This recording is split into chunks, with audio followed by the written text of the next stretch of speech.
Caríssimos irmãos, caríssimas irmãs, que possamos permanecer na psicosfera acessível, dulcíssima, sereníssima de Jesus, que nos contempla agora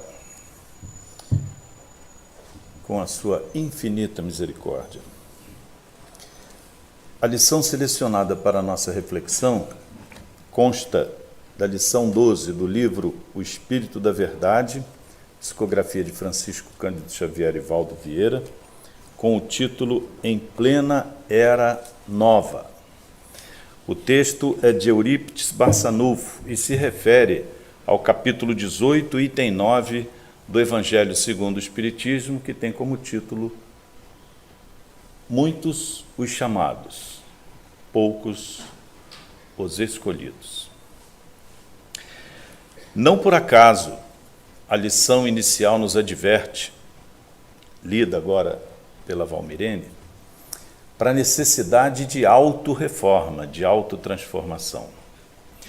Se essa é uma necessidade inafastável, ela é mais urgente nos momentos de transformação, porque a transformação, as mudanças trazem crises.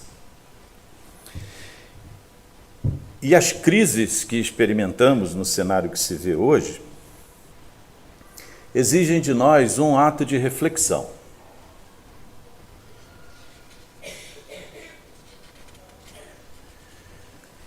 Olharmos para a retaguarda e buscarmos perceber, no dia de hoje, o que fizemos de diferente das rotinas que nos escravizaram a velhos hábitos em nossa vida.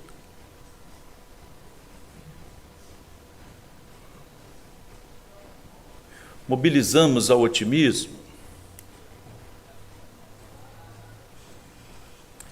geramos alguma situação de confiança no futuro, pontilhamos a nossa retaguarda com ações de solidariedade, de altruísmo, de indulgência, de benevolência. Buscamos a indulgência, indulcere, doçura por dentro. Mas as nossas expressões nem sempre têm essa característica por fora. Queremos a benevolência de todos, benevolere, o bem mediante a vontade, em ação. Entretanto, o que geramos com o nosso comportamento no passado recente ou mais remoto? Eurípides Barçanufo nos lembra que a maioria quase esmagadora do grande contingente que deixa a Terra nesta plena era nova arrepende-se pelo tempo perdido, por não constatar nenhuma semeadura no sentido da construção da própria felicidade.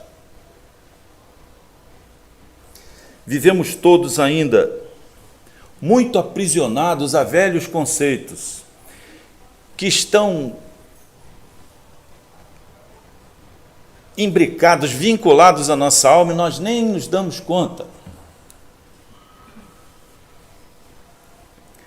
Velhos costumes e hábitos que nos trouxeram até aqui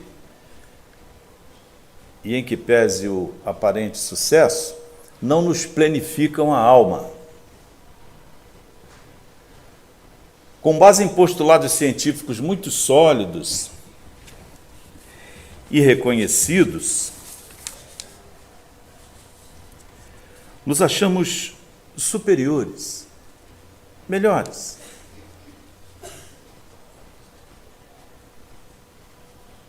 A ideia de Spencer, Herbert Spencer, retirado da obra de Darwin, colocou-nos até hoje numa posição de destaque perante o mundo. A cultura ocidental cristã. Reflitamos agora um pouquinho e vejamos se não nos reconhecemos melhores que certos irmãos ainda na fase indígena, ou que morem hoje na África, ou que habitem espaços remotos do planeta, onde a nossa cultura, a nossa civilização não chegou. Consideramos-los no quinto mundo, já que nós estamos no terceiro, tentando emergir para o primeiro. Muitos de nossos conceitos repousam na ideia falsíssima de que a seleção das espécies tornou-nos superior às demais. Exatamente porque a base de Darwin, e essa não é a ideia dele, é de um filósofo, Herbert Spencer, é de que a transmissão dos genes se daria pelos mais aptos. E no confronto da aptidão, permanecem apenas os mais fortes, mais habilidosos, que no meio competitivo atingem o sucesso. Por mais que nos recusemos a dizer, não, eu não sou assim, eu não ajo assim, eu não penso assim, a maioria, de fato, vive a síndrome da Gabriela, né?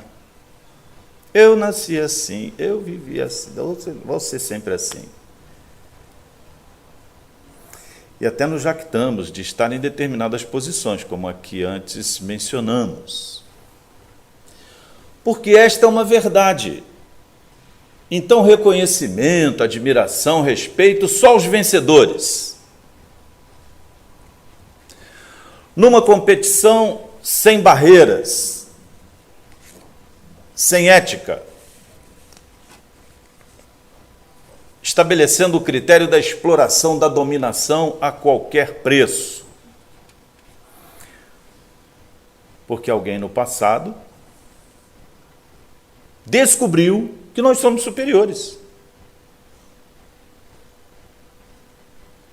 E nós nos sentimos superiores. A nossa atitude mental é de superioridade. Quando defrontamos com irmãos de outras raças, e a partir das raças, as condições econômicas, políticas, sociais e até religiosas. Não, eu sou espírita. Você é o quê? Não, eu sou espírita. Com um ar assim de estar acima, além daquele que nos ouve. Eurípides Barçanufo nos adverte para a circunstância de que nos momentos de transformação, em plena era nova, o título, as responsabilidades é que surgem maiores. Exatamente porque os nossos atos têm mais intensa e duradoura repercussão no meio ambiente. Uma coisa é ter uma determinada atitude ou tomar uma decisão em meio a um cenário de rotina normal. O outro é em meio à crise.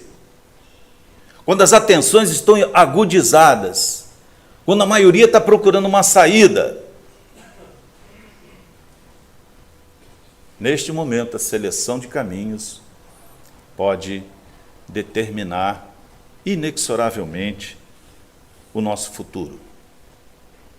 Porque nestes momentos, o que decide é a capacidade de servir e não ser servido. É a capacidade de amar e não ser amado. É o desejo de compreender, ainda que não compreendido. É a decisão de respeitar, apesar de não ser respeitado. É o firme propósito de trabalhar pelo bem, pelo bem-estar, pelo bem dos outros e não de si mesmo. Mas do que estamos falando nesse momento? de altruísmo, de solidariedade. Mas isso não contraria os antigos paradigmas? Não temos que ser mais fortes, mais aptos, mais capazes, melhor competidores? Não temos que ser vencedores? Sob o ponto de vista biológico, não é isso que se exige de nós?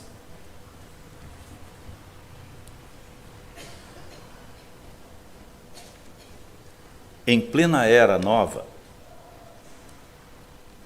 recomendo-nos os espíritos olhar mais além.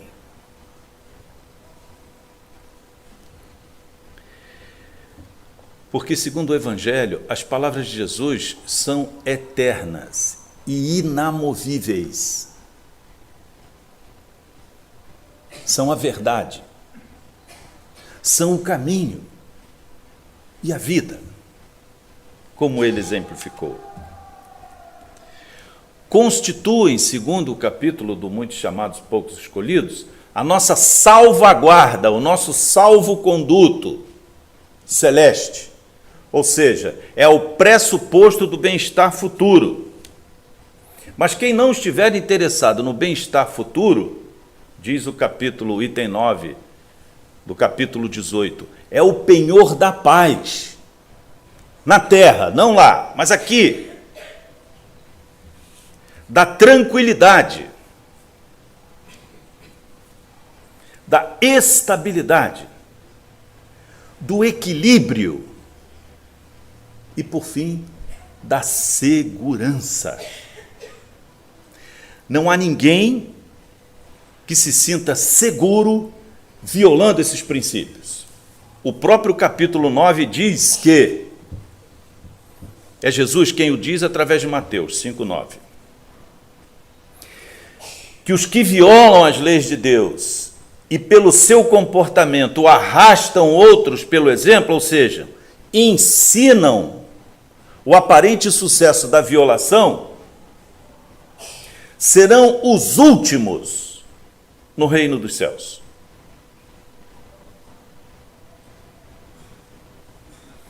Então é preciso muita atenção dos seres humanos hoje, no sentido de seu comportamento estar ou não violando a lei de Deus.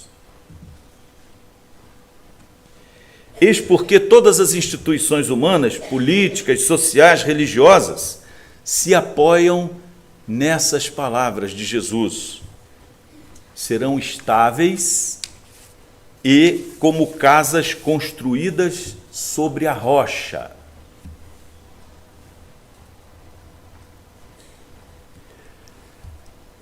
A necessidade de sermos altruístas hoje está demonstrado, não é um princípio religioso. Quem não se acomodar, quem não aceitar, quem não se convencer pela recomendação revelada por Jesus, tem outros meios de alcançar. Por isso esse momento é decisivo. Nenhum de nós vai poder dizer que não sabia.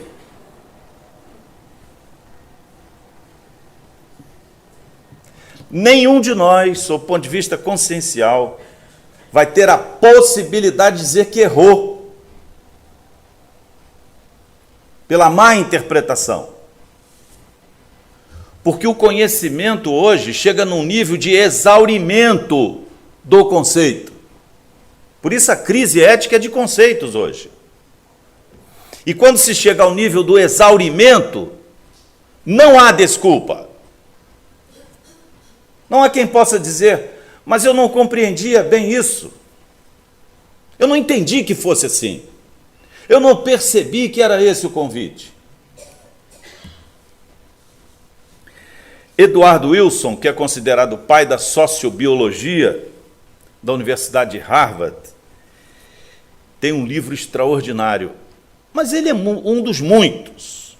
A Conquista Social da Terra, obra que tem hoje arrebatado a comunidade científica e as principais publicações no mundo, como a Nature. Ele amplia a teoria de Darwin para além dos condicionantes biológicos. E ele diz assim: a seleção individual é importante, mas não explica tudo. A supremacia de certas espécies sobre outras é importante, mas não explica tudo. E os seus fundamentos são: as espécies sociais dos seres vivos, como formigas, abelhas, seres humanos e muitos outros, fazem parte apenas de 3% da criação na Terra, mas representam 50% da biomassa. E são esses 50% que determinam o devir, o futuro.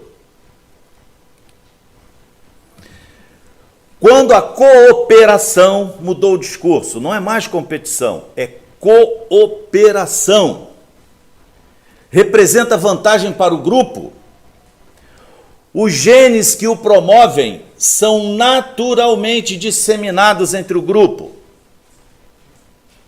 Significa dizer que a teoria de Darwin, segundo Spencer e não o próprio Darwin, como muito que se atribui a Marx, não tem nada de Marx, são dos seus intérpretes.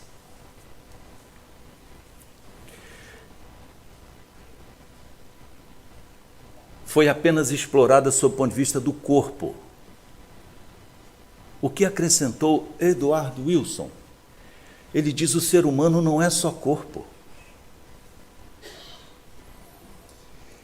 Ele tem um acervo de pensamentos, sentimentos, de uma psique que é capaz do autossacrifício em benefício do grupo. E o seu autossacrifício contraria o princípio da seleção das espécies sob o ponto de vista biológico. Não é mais a competição a qualquer preço que determina a sucessão desses genes predominantes, mas a instilação silenciosa e não perceptível de sentimentos que se irradiam em torno do grupo pelo sacrifício de um dos membros. E se o Wilson descobriu que nós não somos só corpo, somos também uma psique, somos pensamentos, sentimentos, vontades, somos cultura, isso já está revelado pelos espíritos e pelos cientistas sociais espíritas há mais de 140 anos. Como Leon Denis em seu livro O Problema do Ser, do Destino e da Dor. Nós não somos corpo, nós somos alma. E os atributos dessa alma, os elementos fundamentais dessa estrutura de energia que está lá atrás, é a causa de tudo, pode se resumir em pensamento, sentimento e vontade. O espírito em si é pensamento, sentimento e vontade. E hoje, os sociobiologistas estão a revelar com essa nova teoria, com base em Darwin, no mesmo Darwin, que a seleção dos grupos, a manutenção da espécie se dá pelo altruísmo, pela capacidade de agir pelo outro, ao limite do sacrifício individual. De alguma maneira que os cientistas estão buscando perceber, não se sabe bem se ela, pela segregação das oxitocinas, se é algum movimento sinergético, cerebral, porque ainda não se admite a existência do espírito, então tem que encontrar uma outra maneira. É um sistema dopaminérgico, do mesolímbico, ativado quando os sentimentos elevados são irradiados pelo meio ambiente. A conduta do amor é capaz de arrastar multidões. Mas por que não arrasta todos? E por que não arrastou-nos ainda?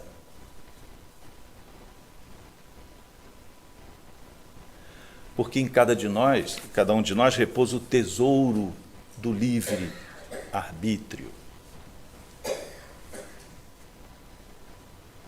Depende de nós se esse mundo ainda tem jeito. E apesar do que o homem tem feito, se a vida sobreviverá, diria Ivan Lins, e muitos outros, a nos conclamar pela arte, pela música, pela ciência, pela religião, de que somos construtores do nosso futuro, de que a permanência da nossa ideia, do nosso nome, do nosso pensamento, depende da capacidade de amar, de ser solidário, para não ser solitário. Que o amor é a única coisa que quanto mais se dá, mais se tem. E nada se perde. E tudo transforma. Melhorando a teoria antiga do que nada se cria, tudo se transforma. Tudo poderá se transformar para melhor, se quisermos. E a cada um de nós, segundo as nossas obras. Frase final do Apocalipse, de João. Princípio reitor de toda doutrina, que apesar da advertência gravíssima, porque a cada um, segundo as nossas obras hoje, soa-nos como condenação ainda. Porque o palmilhar da nossa história ainda não acumulou luz suficiente para que pudéssemos, desprendidos pela própria luz, elevarmos-nos acima de nós mesmos, em benefício do outro. O que nos aguarda é um mundo de oportunidades, porque crise é isso, risco e oportunidade, segundo a cultura chinesa. Ou ver claro, segundo a cultura grega. Em qualquer hipótese que examinemos a origem etimológica dessa expressão, ela traz sempre um conteúdo de desafio e não de obstáculo. De podermos ser melhores no momento seguinte. E como constituímos aqueles que já foram muitas vezes chamados. E na 10ª hora estamos sendo novamente convidados. Que Jesus nos ampare. Ajudai-nos, Senhor, a ver com mais clareza aquilo que precisa ser transformado e urge que o seja, não fora de nós, mas dentro de nós. Porque fora, tudo quanto seria absolutamente indispensável, a vossa misericórdia já disponibilizou. Mas a nossa cegueira, Senhor, nos impede de vermos desafios onde só enxergamos obstáculos. Estimula-nos, Senhor, ao bem, de maneira que descobramos que a própria segregação hormonal do nosso cérebro, a partir de um ato benemérito, instila em nós a força renovadora do bem. Basta que queiramos, embora ainda não saibamos. Para tanto, dai-nos paciência, Senhor, mais resignação, mais tolerância, que não deve se confundir com conivência. Tolerância para lutarmos contra as nossas imperfeições. Tolerância com o erro, com a diferença do outro. Mas exigência máxima com as nossas defecções. E já que vivemos um momento tão importante, para o qual suplicamos vir,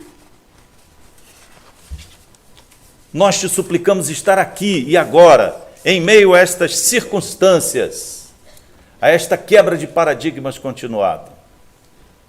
Sabeis, Senhor, o quanto é difícil para nós, sozinhos, prosseguirmos com as nossas próprias forças. Portanto, por acréscimo de misericórdia, dá-nos coragem, Senhor.